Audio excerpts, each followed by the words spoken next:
Starting pitchers ranked 25th. The offense collectively has actually been pretty good. Top 10 in runs scored in the majors. Devers gets hit by this 1-2 pitch, and a gift for Boston to start this third inning.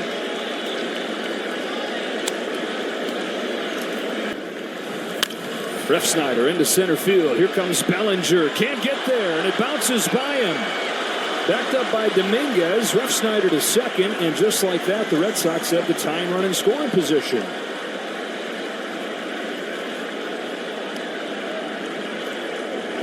Tough play there for Bellinger. Once you sell out and dive, you're kind of totally committed. He knows probably could not have come up with this ball. And by bouncing over his head, that allows now 2 runners in scoring position and no double play threat versus a single man on first and second. Another 1-2 from Yarbrough. Narvaez punches a bouncing ball to first. Goldschmidt comes home with it. Play at the plate, and Devers is out.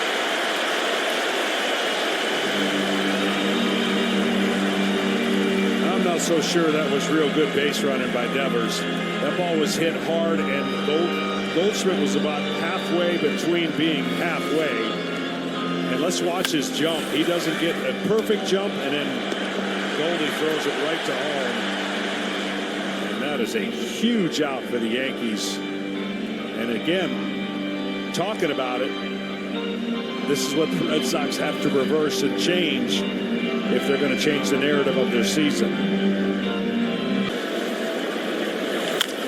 To the hole at short. Backhand Peraza goes to third, but no play, and the bases are loaded. Perfect example. He already knew when that ball was hit to that side of his body, the only play he had was third base.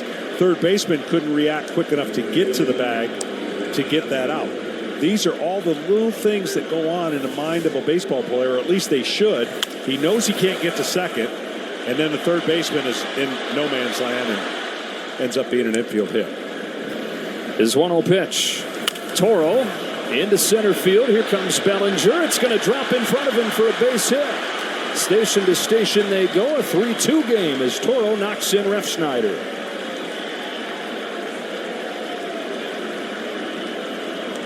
Well, soft contact, and soft contact got it done for the Red Sox in this inning. There haven't been bullets, but he gets a cutter in that he fights off, and Bellinger trying his best to close in, couldn't get it done.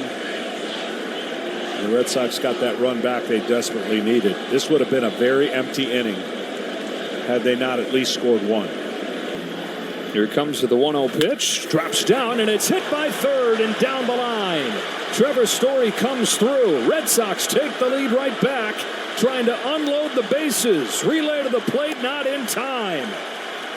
A 3-run double for Trevor Story. And Boston goes from down 3-1 to back ahead 5-3, just like that.